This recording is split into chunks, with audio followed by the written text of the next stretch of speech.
Bonjour, un visage en une de Libération ce mardi et un long hommage en pages intérieures. Patrice Chéreau est mort hier à 68 ans.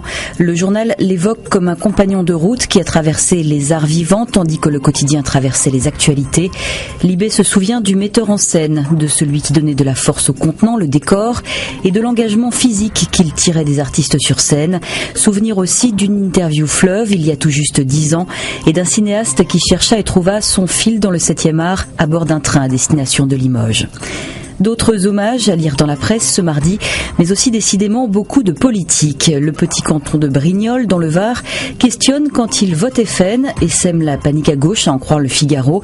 Il n'est pas le seul à s'inquiéter. Le Parisien aujourd'hui en France parle d'un coup de semonce et donne la leçon aussi bien à gauche qu'à droite à l'approche des municipales.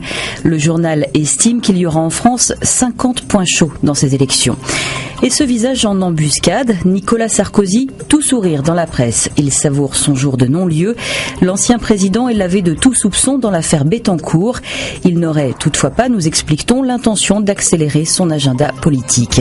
Quoi qu'il en soit, 2014 sera une année électorale, Europe municipale, et le monde s'inquiète de la parole inaudible des défenseurs des libertés publiques. Avocats, magistrats, responsables associatifs, hauts fonctionnaires qui luttent pour la protection des libertés fondamentales ont le sentiment qu'un vent mauvais souffle depuis quelques années.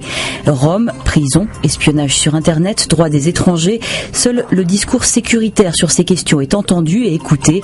Ceux qui disent autre chose sont des doux rêveurs, des angéliques, des illégitimes ou des droits de l'homiste. La Croix prend aussi de la distance avec l'actualité immédiate en se rendant près de Fukushima, dans une des zones les plus touchées par le nuage radioactif. Le reporter du journal a rencontré quelques irréductibles qui vivent ou passent du temps ici alors que c'est interdit. Mais ce sont des vieillards, ils se sentent mieux chez eux et l'un d'entre eux essaie même de comprendre les effets de la radioactivité sur la nature en faisant des expériences. Et comme il y a des expériences plus réjouissantes et qu'il ne faudrait pas que vous débordiez d'amertume, repartons dans les pages du quotidien Aujourd'hui en France pour découvrir le visage de celui qui va vivre comme un Robinson Crusoe pendant 40 jours sur une île d'Indonésie. Il veut montrer qu'on peut diriger son entreprise à distance. L'aventure n'est, paraît-il, pas si paradisiaque que ça, puisque sur son caillou des mers du Sud, il y a des rats, des scolopendres, des scorpions et des araignées géantes.